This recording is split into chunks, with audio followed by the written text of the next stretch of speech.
Nah, jadi perkara seperti ini dibolehkan menolong orang kafir selama dia bukan kafir harbi. Misal Cina tersesat. Karena apa kata orang Aceh, Pak, kalau Cina tersesat disesatkannya lagi. Ini ada misal Cina, Pak. Cina Kristen atau Buddha datang tanya, boleh tahu tak jalan ke mana begini-begini? Dilihatnya nyo Cina, nyo aja kebut nyo Cina, nyo. Disesatkannya lagi, Pak, dibilang ke sana. Padahal ke sana itu, dia bilangnya ke sana, ke arah Yerusalem disuruhnya. Padahal rumah yang dimaksud ke sana, itu dosa juga. Dari situlah buruknya citra Islam.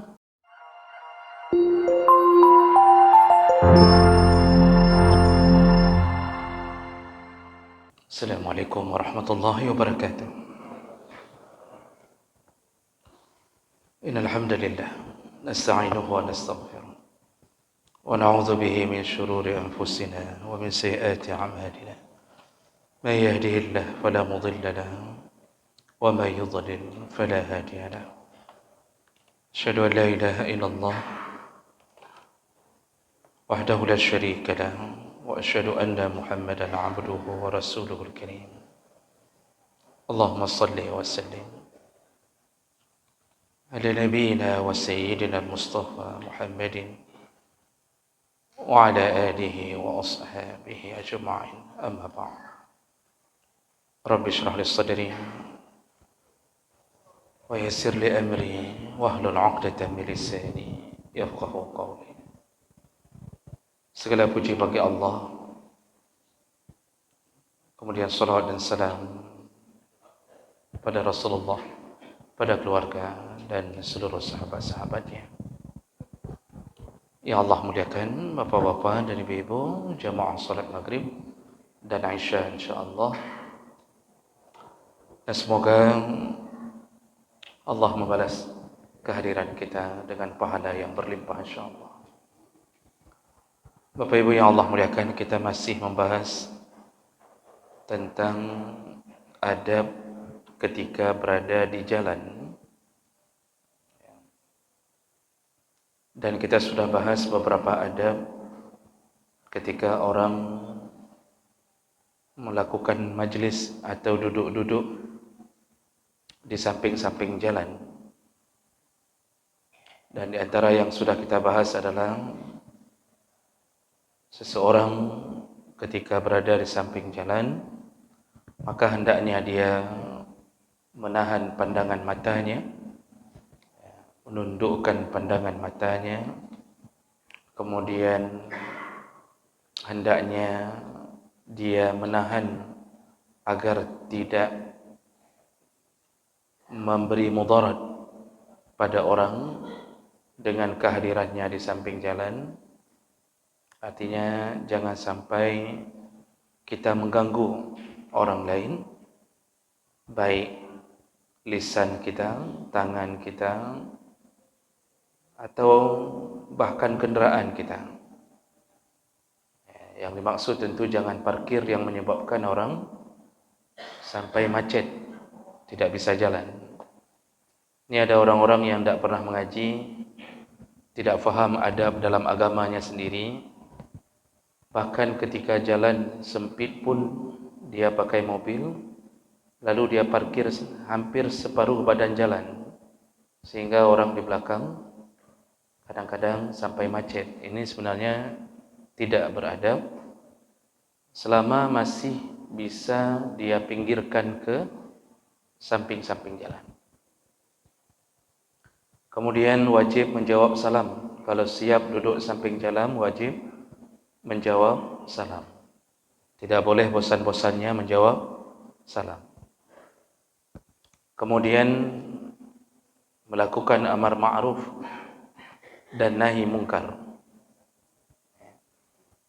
Kalau sudah berani duduk di samping jalan, maka semua kebaikan itu wajib kita sampaikan dan kemungkaran wajib kita cegah.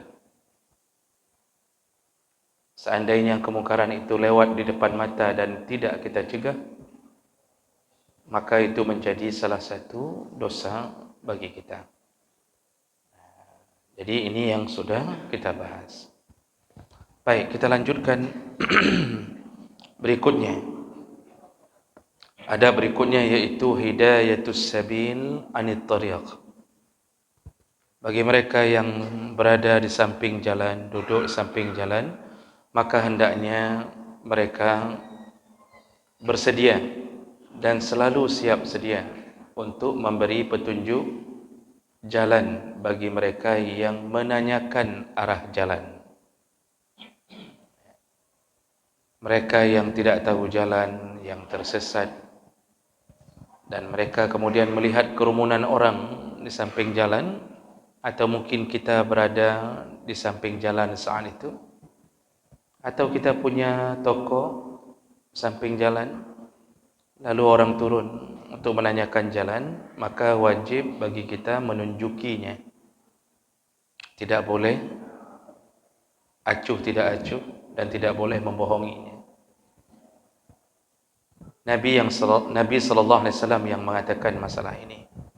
Jadi dalam hadis riwayat Ahmad, Tirmizi dengan derajat yang hasan, Rasulullah sallallahu alaihi wasallam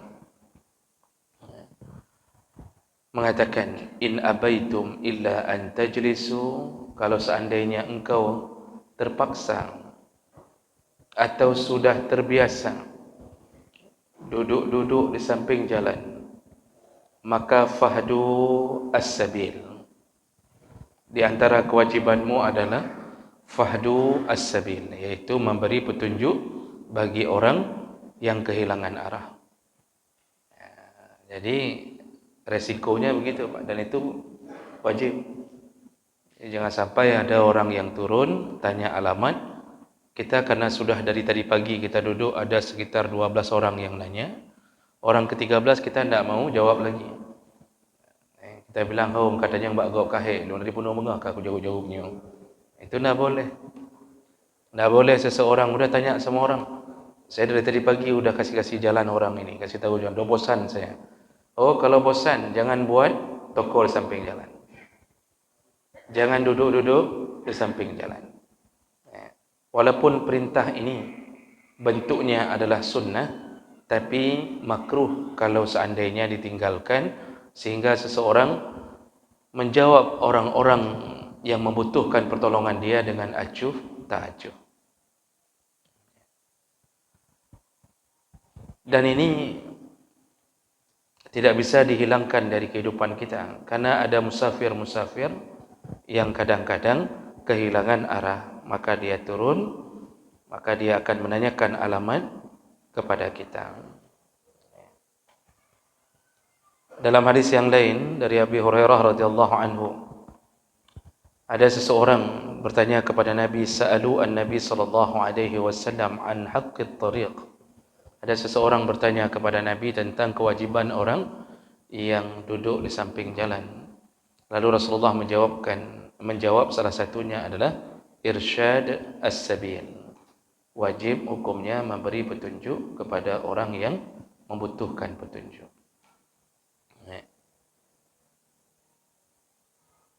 Lalu dalam hadis yang lain dari Abi Hurairah juga, Rasulullah sallallahu alaihi wasallam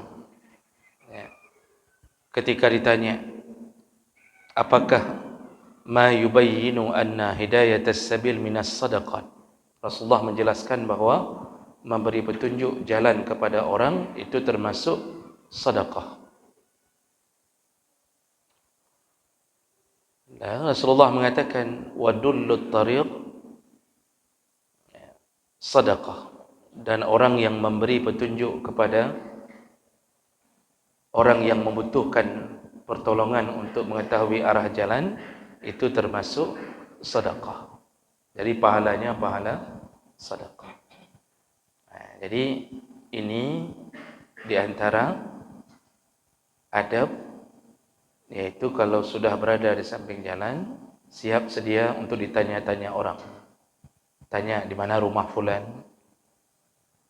Kita tidak boleh, karena sudah kesal terus-terusan ditanya, tidak boleh berbohong dan tidak boleh merencanakan untuk menyesatkan orang.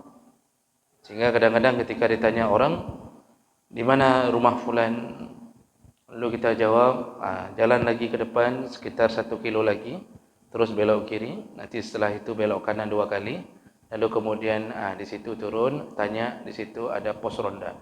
Bukan rumah orang ditunjuk, disuruh tanya sama pos ronda. Di situ tanya lagi. Padahal kita tahu di mana rumahnya, itu tidak boleh. Kalau mau mengantarkannya, malah itu subhanallah, itu amalan yang luar biasa baik. Jadi kalau ada orang yang membutuhkan, saya nak tahu dah keliling-keliling di kampung ini 2-3 kali, nak tahu di mana jalan yang dimaksud. Lalu kita mengatakan, ya sudah, tidak apa-apa, saya antar.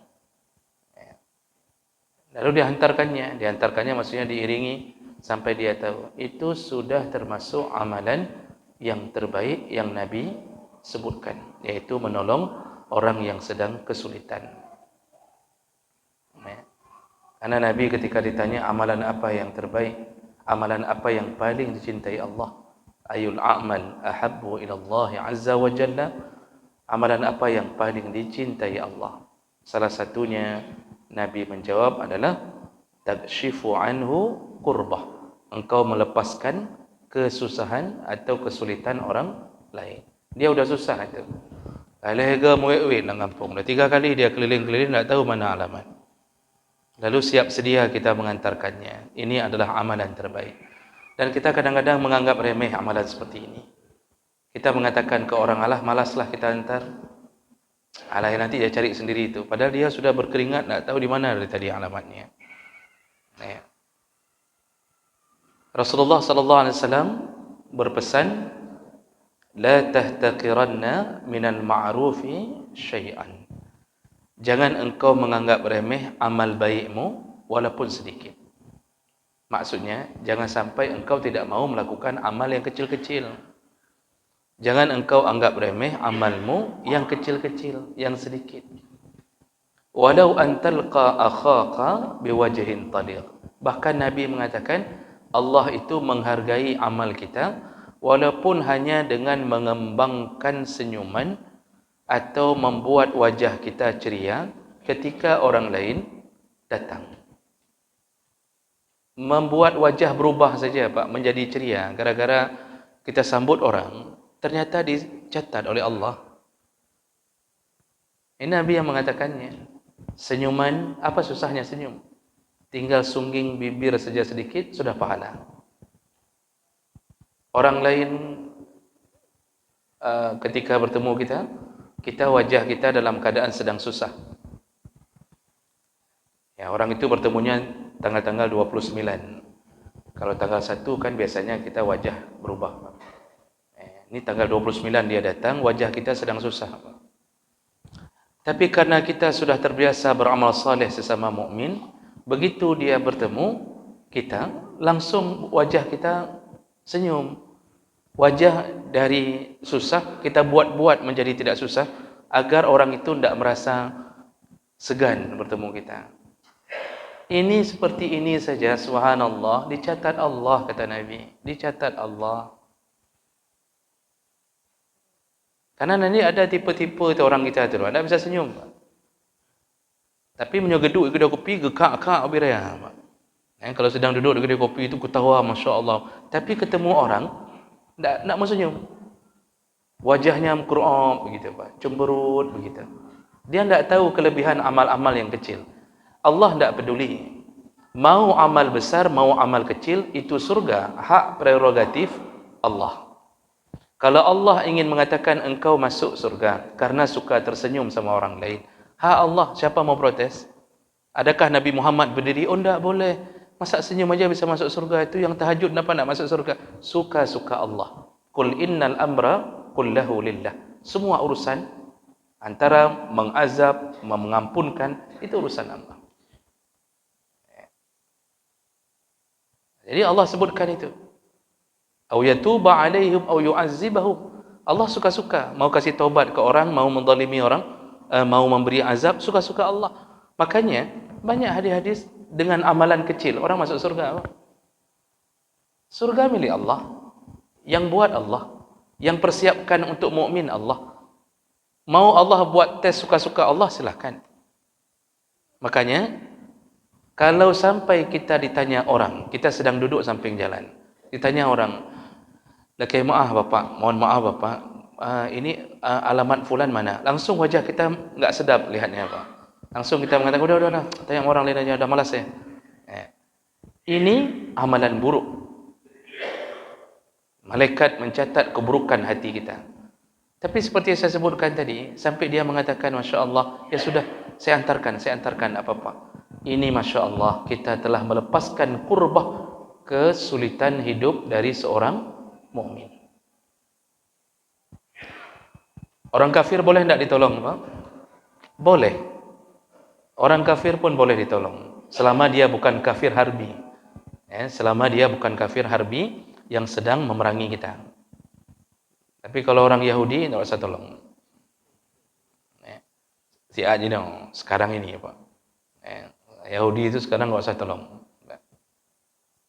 Makanya ada orang bodoh yang kadang-kadang memproklamirkan, saya Yahudinya Indonesia. Oh, bangga sekali orang bodoh nih, Pak. Ada seorang perempuan tua, Pak. Ya, sekarang sedang viral tuh di video-video. Saya Yahudinya Indonesia. Dia buat channel dia, apa itu nama channelnya, tentang Israel. Ingin dia ubah image orang tentang Israel. Dipanggil di televisi. Bangga sekali dia mengatakan bahwa dia Yahudinya Indonesia. Kenapa orang sudah berani memproklamirkan diri di Indonesia bahwa dia Yahudinya Indonesia? Bahkan di tengah-tengah perang Palestina, karena rezim itu tidak akan berbuat apapun. Karena memang di sini dipelihara urusan-urusan seperti itu. Padahal kebodohan dia ini, apa dia tidak belajar? Yahudi itu, Pak, itu agama rasial. Yahudi itu tidak mengakui orang yang beragama Yahudi kalau dia bukan keturunan Yahudi. Dari tahun 1946, salah satu persiapan Yahudi untuk membuat Israel Raya itu mengundang semua nasab Yahudi yang punya darah Yahudi, diundang untuk berkumpul di tanah Yerusalem. Itu mereka berkumpul, dan yang berkumpul itu semua yang punya darah Yahudi. Kita yang coba-coba mengaku sayalah pembela Yahudi di Indonesia, tidak akan diizinkan tinggal di Israel, Pak. Selama engkau bukan darah Yahudi, tidak akan dianggap sama mereka. Makanya bodoh sekali orang-orang bela Yahudi sekarang ni. Itu ada Abu Duda, Abu Janda, Pak. Oh, bangga sekali itu bela Yahudi. Dia pikir dia akan dibangga-banggakan oleh Yahudi. Itu agama rasial. Dia melihat dari keturunan. Tidak ada darah Yahudi, jangan coba-coba bela Yahudi. Tidak akan dianggap oleh mereka. Tidak akan diangkat jadi kadis di Yahudi pun tidak dianggap, Pak. Jadi kepala dinas di Israel pun tidak dikasih itu. Kepala sekolah aja tidak dikasih kalau di sana itu. Kalau bukan yang turunan Yahudi. Jadi ini kebodohan yang dibuat. Nah, mereka itu berkumpul di Yerusalem, diajak untuk semua datang-datang. Sekarang sudah sekitar 7 jutaan orang tinggal di tanah Israel itu. 4 jutaannya lagi tersebar di Amerika, puluhan ribu lainnya, ratusan ribu lainnya tersebar di hampir seluruh dunia, termasuk Indonesia. Jadi 7 jutaan, orang Aceh 4 juta, mereka 7 jutaan. Cuma karena di belakangnya ada bapaknya Amerika, disitulah kesombongan mereka. Padahal cuma 7 jutaan, Pak. Kita suruh kencing orang Jawa saja semua tenggelam di Israel, Pak. Tak usah kita kirimkan. Orang-orang Jawa kan banyak sekali, Pak. Di tanah Jawa ramai sekali kan. Kalau kita kan cuma 4 juta. Tak cukup pasukan. Itu saudara-saudara kita dari Jawa, kita suruh kencing saja ke Israel, itu tenggelam itu Israel, Pak. Nah, jadi perkara seperti ini dibolehkan menolong orang kafir selama dia bukan kafir harbi. Misal Cina tersesat. Karena nak berkata orang Aceh, Pak, kalau Cina tersesat, disesatkannya lagi. Ini ada misal Cina, Pak. Cina, Kristen atau Buddha datang tanya, boleh tahu tak jalan ke mana begini-begini? Dilihatnya nyo Cina, nyo aja kebut nyo Cina, nyo. Disesatkannya lagi, Pak, dibilang ke sana. Padahal ke sana itu, dia bilangnya ke sana, ke arah Yerusalem disuruhnya. Padahal rumah yang dimaksud ke sana itu dosa juga. Dari situlah buruknya citra Islam. Jangan kita fikir ketika kita membohongi orang kafir, menzalimi orang kafir, Allah senang kepada kita? Tidak. Apalagi kafir itu bukan kafir harbi, kafir zimmi, kafir yang dilindungi karena dia tinggal dan tidak ganggu kita. Mereka tidak ganggu kita. Ini Cina-Cina semua mana ada ganggu kita. Terganggu sedikit waktu sore-sore, paha-paha ayam di mana-mana apa itu. Di mana-mana tidak pakai jilbab itu terganggu sedikit. Yang urusan tidak diganggu apapun, enggak boleh kita mengganggu zimmi. Makanya Rasulullah mengatakan barang siapa yang menzalimi zimmi, akulah musuhnya. Sampai Rasulullah mengatakan ke umatnya sendiri, yang mengganggu kafir zimmi, membunuhnya, menumpahkan darahnya tanpa dosa mereka, artinya mereka tidak melakukan apa-apa untuk kita, maka akulah musuhnya, kata Rasulullah. Jadi Rasulullah memusuhi umatnya sendiri yang mengganggu kafir zimmi. Islam ini begitu mulia, Pak. Ini agama yang toleransi sangat. Makanya kalau orang-orang kafir, orang-orang Cina tanya jalan, kasih tahu yang sebenarnya. Dari situlah mereka akan memunculkan sebuah paham bahwa ini sebenarnya agama yang benar. Orang Aceh itu baik-baik, ya, orang Aceh itu baik-baik karena agamanya. Itu pasti yang terbawa keluar. Maka coba lihat, Pak. Kita walaupun banyak pedagang sabu, pengedar sabu, banyak. Tetapi orang masih bisa jalan malam, Pak, tanpa terganggu keadaannya. Orang masih bisa pulang malam. Kalaupun terjadi begal, itu hanya sekali dalam beberapa kurun. Tidak sampai seperti kejadian di luar sana, tip-tip malam dibegal, tidak. Orang Aceh kita ini baik karena agama. Karena dari dulu kita menganut Islam, maka walaupun kita punya tipikal keras, kita kan keras, Pak. Jadi Indonesia ini dari ujung ke ujung itu keras, Pak. Ya. Di sini keras, di Papua keras, Sulawesi keras. Yang lembut-lembut itu yang di tengah-tengah itu. Nah, diapit sama yang keras-keras, Pak. Ya, tengah-tengahnya lembut-lembut, ya. Nah, tapi walaupun lembut-lembut, senyum sana, senyum sini, tusuk sekali habis. Nah, ya. Itu karakter. Orang katanya agak-agak. Hai, dari sisi itu, kita tidak suka ganggu orang. Tidak pun kita suka merampok orang. Satu, dua ada, di mana-mana juga ada kalau masalah itu. Sama orang bilang, oh, kita tidak boleh korupsi, di kantor manapun tidak boleh korupsi. Di kantor-kantor agama aja paling banyak korupsi. Ya. Itu wajar, ada di mana-mana, itu bahasa kita oknum. Nah, jadi jemaah melakukan Allah Subhanahu Wa Taala, makanya agama itu membentuk iman, membentuk akhlak seseorang. Saya lihat orang-orang kita itu jarang menyesatkan orang. Jarang kita sesat-sesatkan orang. Kalau ada orang tanya, kita buat ini, buat jarang. Kekurangan kita cuma kita tidak bisa menahan emosional ketika diajak. Kamu jual, saya beli. Itu pantang bagi orang Aceh. Kamu blokah, dong blok. Itu tipikal kita. Tapi sebenarnya kita orang baik. Walaupun nanti di sisi yang lain dikenal Aceh ini di luar galak mengkawin, ya tak guys. Saya pernah ke Bandung, Pak. Saya pernah ke Bandung. Itu tinggal sampai seminggu di sana. Ternyata image yang terbangun orang Aceh, begitu kita perkenalkan diri orang Aceh, image yang terbangun bahwa orang Aceh itu suka kawin, katanya. Padahal saya waktu itu belum kawin.